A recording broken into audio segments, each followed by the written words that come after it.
Steve Wilkos. Hello. A man who's no stranger to drama, that's for sure. Welcome. He's personal and professional life. Yeah. Yeah, do you have drama in your personal life? Like, do you get to a point where you're entering your 13th season of this show? Yeah. Do you go, like, I deal with this literally all day, every day. I need to come home and not have this going on right now. No, you know, like, in my family life, I don't have a lot of drama. I mean, I have 2 teenagers, so, I mean, that's a pain in the ass. But other than that, you know, it's... Do you try to Steve Wilkos them, or are you different? No, in I'm dad not mode? the disciplinarian at home. My wife is. So I'm like, see. you know, the dad that they come to when they want something because they know they're going to get it. My wife is the one that's really tough on the kids. I'm not. I don't discipline them at all. Well, you get paid to discipline people. If you're not Right. getting paid, Yeah, you're not you disciplining. come home. You don't want to do it. You know, I get tired. I just come home. You know. Don't you get tired of people's problems? That would drive me nuts. Because they probably always, everyone probably comes to you and goes, oh, look, I'm having this problem with my wife. And you're like, who gives a shit? Yeah. You know, surprisingly, nobody does that. Is that right? Yeah, because they probably see the way I act on the show, and they don't want that. Oh, they so, don't want yeah. your advice? Yeah. That's you know, it's probably fortunate in the long run for you that you don't have to deal with all that because you didn't it's have. just like being a police officer. You know, you're answering calls all day long, dealing with people's problems. You really don't want to cut. And truthfully, it was even worse. I mean, I'm terrible English here. No, that was probably more worse. Okay. So when I was a cop, you know, you'd come home and then people would be like my buddy, I got a parking ticket. You know, can you take care of it? I'm like, no, pay the damn thing, man. I'm not like spending my time worrying about your parking ticket. We all do that. We have a cop friend. Like I had a vehicular homicide, and I was like asking my friend if he could fix it. You take care of this for me? Yeah, I'm like, do you take care of this for me? I backed over a couple of people. Yeah, the baby just crawled in the middle of the street. It wasn't It's not my fault. So, and then, also, the thing is, when you're a police officer and you go to a party, there's always somebody there telling you what asshole cop they ran into, right? And I'm like, who cares? Like, why Yes, you tell me Jesus this, Christ. How many you Mark know? Furman stories can you hear? Yeah, I was here. There was a story this morning on the news that the cops. It might have been in Long Island, some spot near here. The cops are pissed off because whoever's in charge is trying to. They have a shortage of crossing guards, and they're going, "We'll just use the cops." And the chief is going like, "No, we need the cops to do cop stuff. You can't have the cops to be crossing guards." When I was a police officer, we were really How long crossing were you? guards. 12 years in Chicago. But we did do traffic like you got assigned to like Cubs games, Bears games, Bulls. And so if nobody volunteered, it went reverse seniority. So if you were low on the totem pole, a rookie, you got assigned to that day to do traffic. Well, because I was becoming so well known on the Springer Show, it was really hard for me to be an effective police officer because I pull somebody over and they're like, Steve! You know, I'm like, oh man, this guy's a fan. I really want to. I feel like you're giving him a ticket. You know, so bad news. I'm giving you a ticket. Good news, you got my autograph. Yeah. Well, one time I remember it was arm, one of the last times I ever pulled anybody over. I was going on furlough, and I was working by myself. It was at night, and I pulled over this group of guys. They were gangbangers, and I was working by myself. And I'm like, I should just let these guys go and just go enjoy my vacation, right? You know, like, why am I doing this? But I'm like, it wasn't in my blood. I knew something was going on. I had to pull him over, pull my gun out. I grabbed the driver out. I stick my .357 in his ribs. He's like, hey, Steve. I'm like, you don't care that you have a .357 stuck in your ribs, you know? But Great show last week. yeah. Did you arrest them Hey, or can I no? get tickets, Sir Jerry? You know? Were they arrested or no? No, I got them all out of the car, and they actually weren't doing nothing. They didn't have license plates on the car. I remember that. And I could have run for that, but I'm like, man, I just get out of here. I'm going to the station and leaving. So, Did you ever have situations where you were like, where you're like, I need you. I'm a cop. I need you to take me seriously and stop asking questions about the lesbian cousins that were, throwing chairs at each other. We had a woman gang fight, and they were just cutting each other up, and I pull up, and the fight just stops. And these girls are bleeding, they're coming up, and they're like, hey, can I get tickets to Jerry? Jerry, nice guy. And my And you're like, sergeant- tickets, you could be a guest. my on the sergeant panel. was just like, we're going to have you stand on this street, and that's all you're going to do for your job. Like, there'll be no problems because Right. everybody's so interested, that you're here. So They don't want to give you shit because they like you and they like the fucking. yeah, it made my job real easy. But going back to the point that I just totally got off of. So because of what I was becoming so well known, I started volunteering for the details at Cubs games, directing traffic and stuff, because then I wasn't put in the position of having to lock anybody up. Right. It got harder when they liked you. Yeah, but then I found out, like, I don't know why senior guys didn't want these details, because, like, you go to a Cubs game, it's a 7:00 game, say, right? You show up at 4:00, you go to roll call, then they say, come back at 6, do whatever you want, and then, you direct traffic to the game starts 7. Then you come back the 7th inning, you go wherever you want. So I come home, my wife make me soup, or, whatever. Because the traffic's not bad in the Right. 7th inning. I had a motorcycle when I was a cop, so even if traffic is bad, boom, Yeah, but you probably had rabid Cubs fans yelling shit at you, right? Oh my God! I mean, it was crazy. But the great thing was, first of all, I'm a big guy, Yeah. So nobody ever gave me a hard time, you know what I mean? Right. Plus, I was a cop, so. But being on a Springer Show, people love the Springer Show, and I'd get the occasional, "Where you find that trash? What trailer park are they from?" Oh my God! Thank God. If I would have stayed on Springer all those years and kept hearing that, I probably would have killed myself. Yeah. So at what point did you go, I can't be a cop anymore? I can't do, I'm too show business. So my wife, who, she was working on the Springer Show, and she's now my executive producer. We've worked together for 25 years. She didn't understand the whole cop thing, right? So one day I came home, and I was covered in blood. My uniform was all torn up. Do you remember what it was from? Yeah. What was it from? Fighting this big dude. He was in a mental, house where they, people that have mental problems. And the guy was like 6'8" and, like Shaquille O'Neal. Yeah. And he was tearing up the place. So they sent me. And Alone? I was working days. Send the big guy. But I'm smart, right? I'm like, no way, man. I get on the radio. I go, send me some people. Well, this woman cop came. And she starts walking the room, and I grab her. I go, where the hell do you think you're going? She goes, oh, sometimes they just need to hear a woman's voice. I go, Oh, no. Oh, my the woman who works here called, and she's asking me to deal with it. So I He's don't probably want you mad at going his mother. That's the last thing he needs to hear. So she goes, no, I'm going to go talk to him. And I'm like, okay, go ahead. And I'm like getting ready because I know I'm going to have to go and save her. Sure enough, she starts, and I run in, and this guy, it was like a cartoon. Now, at the time, when I got my police leather jacket, my gun, my bulletproof vest, everything on, I probably weighed 275 pounds, right? This guy picked me up, threw me across the room. I hit the wall, and it's all plaster wall. It's like the cartoons, Yeah. You hit the wall, and your outline is in the wall. There's just a hole that's And then Steve I shaped. slid down behind the couch. Like, I fell behind this couch, and like the guy just tossed me, boom. And then he was like a bull, and he charging, and I'm sitting behind his couch, like I'm following, and the couch hit my hand, and like it pressed against the wall, and I broke my hand. So now I jumped on the guy's back. I'm putting him in a chokehold. He's spinning around. She runs out of the room, of course, And so I'm on my own. Well, then, finally, like 5 guys run in the room. We get this guy.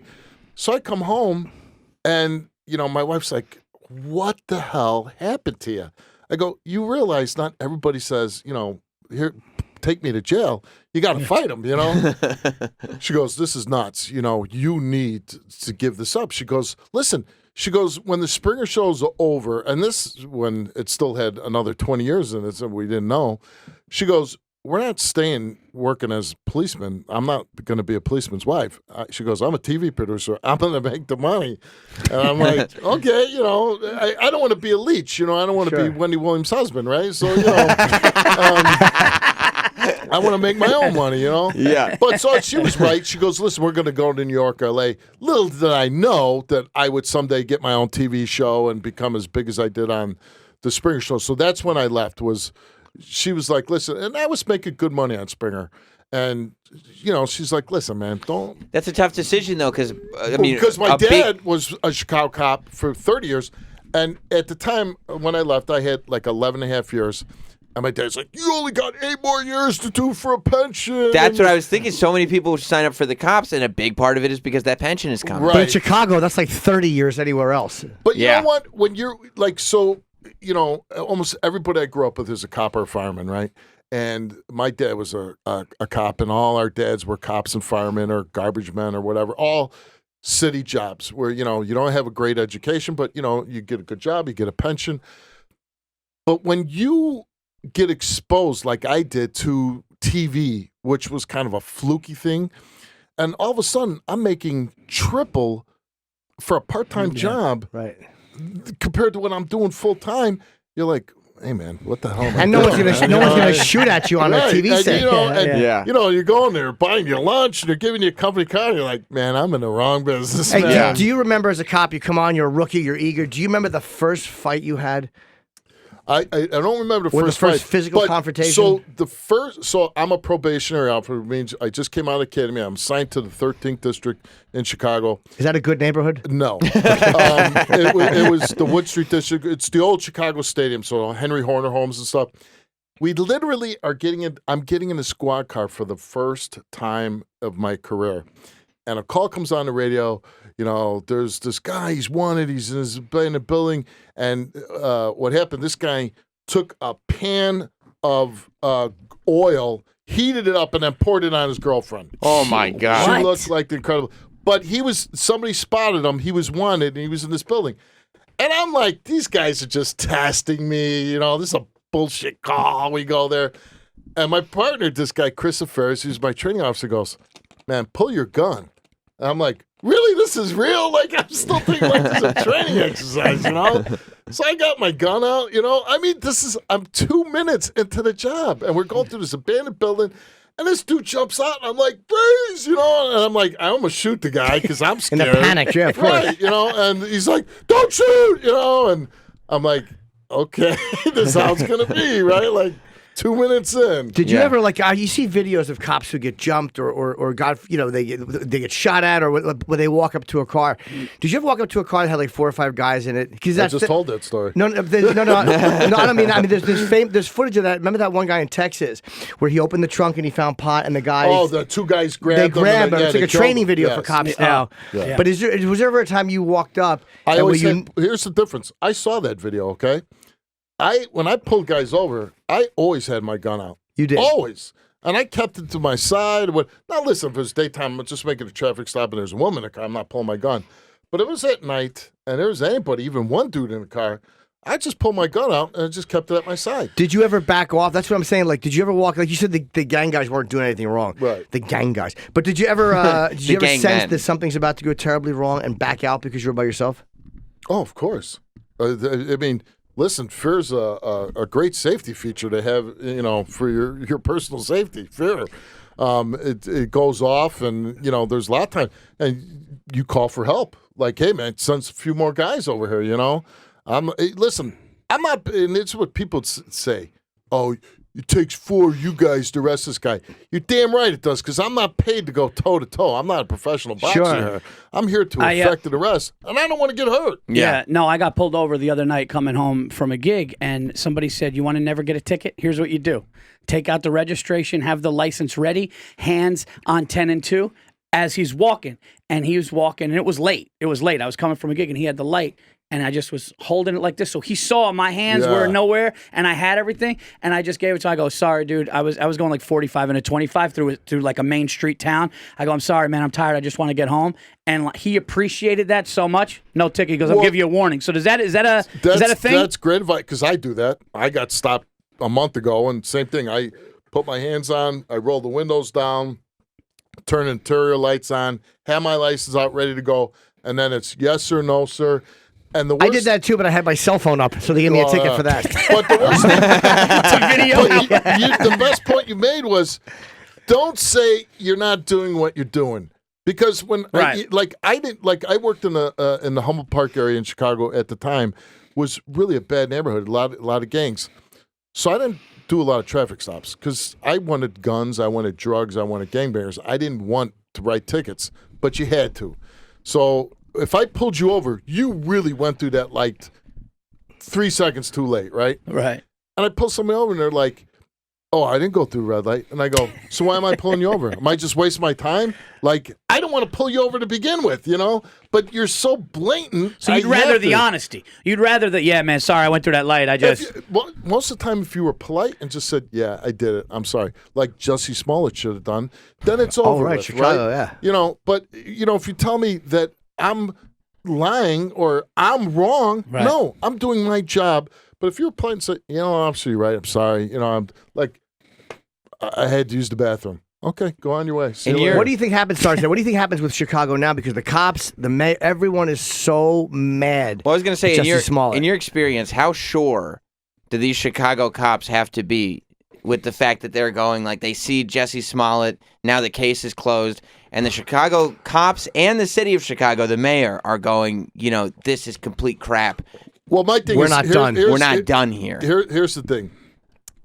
When this story came out, and Sarah, who's my publicist here, the minute that story broke, I go, "That's bullshit, man. Like, that did not happen." And the fact that, like, Terrence Howard and everybody believes him, no, you don't. And I'm saying to anybody, if you think that actually happened, you're an idiot. You don't think people walk around Chicago with bleach just in case? That's big With MAGA country. nooses. Yeah. With nooses. Wearing Trump.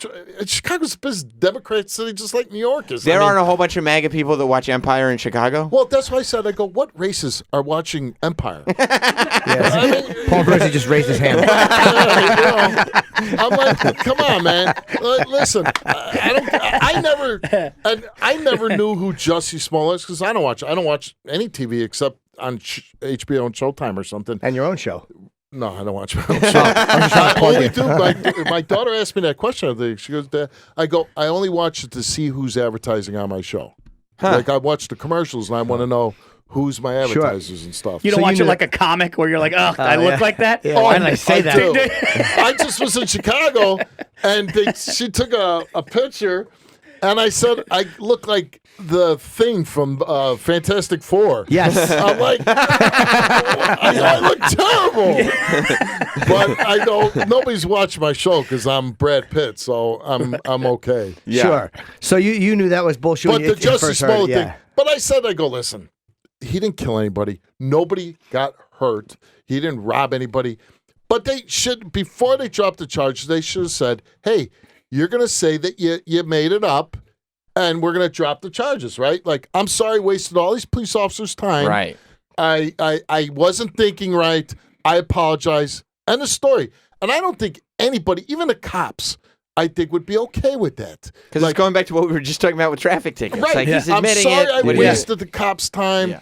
And, because, again, nobody's hurt. He didn't murder anybody. He didn't rape anybody. It's, he told a story and he got caught. I bet you they still would have sent him a bill, though, for all those wasted police out. No, please. I mean, they're not going to do that. And they wouldn't. And you wouldn't expect that if the guy would just come out and be honest. Now that he's still sticking to his story.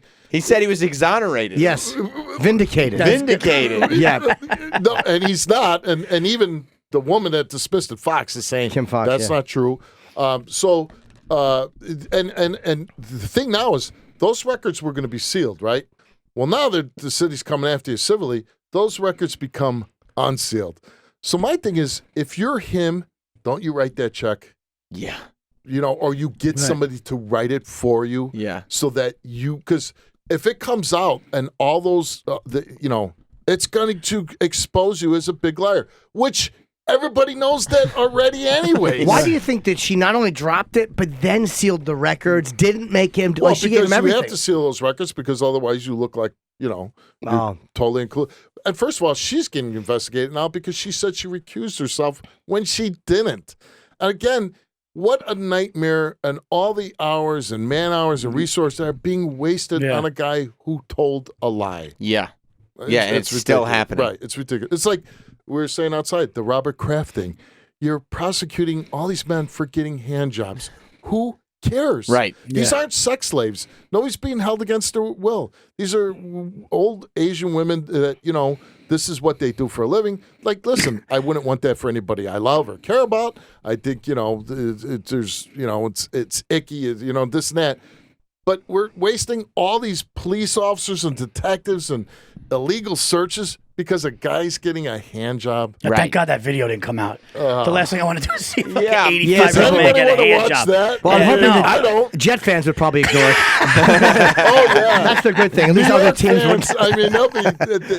They'll be playing that at all the Patriot games when they come into town. That'd be wild. But that's like a good point. Like so many hours and like paperwork and people that could be going out there doing something. Again, to go back to my point, like I don't want you to pull you over and write you a red light ticket. I want to catch a guy with a gun. I want to catch somebody who's doing a robbery, drugs, a burglary. I want to make a good arrest. I didn't want to waste my time with paperwork and silly guys would lock up a guy for a joint. I'm like, come on, man. What are you waste? We're going to court. You're making a court day because a guy has a joint. Man, stop somebody with 10 joints. I'd be like, hey, give me him. I told them down the because I never did a drug in my life, except alcohol, and just put the marijuana down the sewer, and I just let people go on their way. I'm like, and if there was one joint, go smoke it. Who cares? Do you have anybody ever try to bribe you? Like any guy who was like all the time. huge? Oh, really? Yeah. Well, Abraham Lincoln might have a different opinion of that. Here's a little $5. How much would they offer you? Like, what would a guy offer you? And people would offer you like $50, $100, Oh, terrible. Right, and I go, listen. You went from getting a ticket to now you're facing a felony charge for bribing an officer. So I'm going to pretend that didn't happen. You do. I mean? They put it in the wallet when they pulled over. But you ever have a drug dealer offer you like $10,000? No, I never had like that happen. Nothing because most of those type of when you're doing big, you'd be in specialized units making those kind of arrests. I was a street cop, so I was getting guns and gangbangers, and if it was drugs, they had a small amount, Do you ever miss the adrenaline rush? Oh, that you missed that. I see. When I was in the Marines, we were doing all kinds Jesus of cool Christ, you stuff. doing man shit. The cops, the Marines. Right. So, I really loved the Marines, and I was going to make it a career, but, I kind of missed home, so I came home. And when I was a cop, you feel like, especially coming out of the Marines, I was Superman. I could do anything. And so you get a gun and a badge, and you're in your 20s, and you're in Chicago, and they're like, go out and get the bad guy. And it was thrilling every day getting in that car and I'm going to get the bad guy. And, but that takes its toll too. And after a while, you get beat up and you just, nobody likes the police. Right. That's the thing. And it's only gotten worse. Yeah. Right. And it's 100 times worse than when I was policeman. Don't you think I think the body cams are good because they exonerate a lot of cops too. You're like, oh yeah, that guy did look like he was reaching for a here's gun. the problem with that.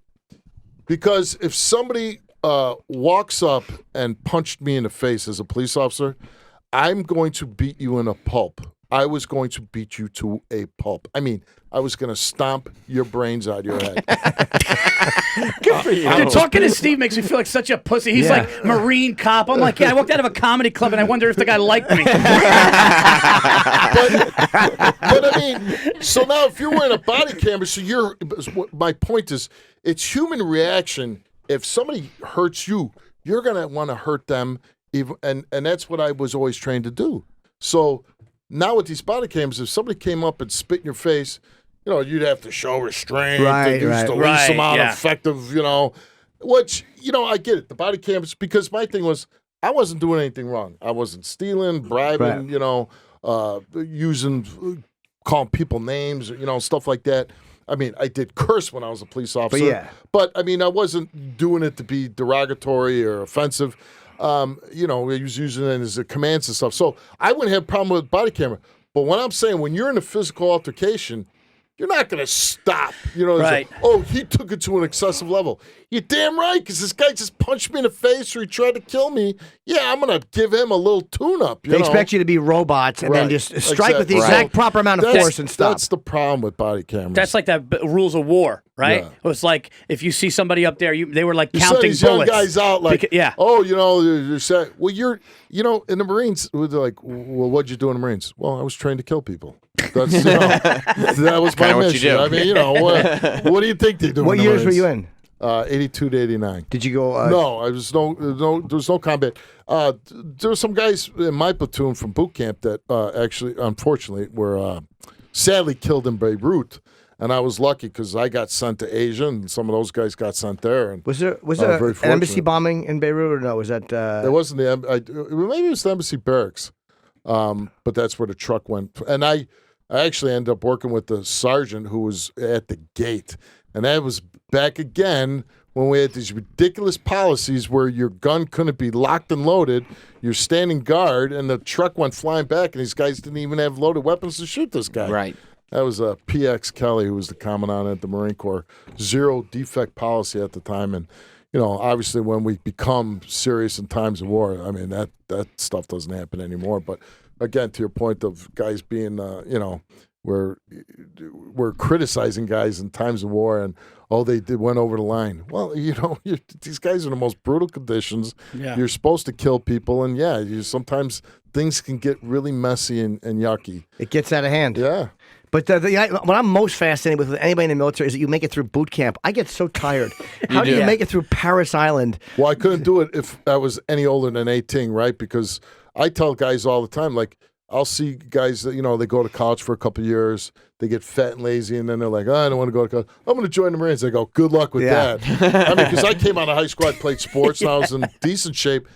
And I was like, oh, my God, I'm going to say I'm gay or did drugs. This is 1982.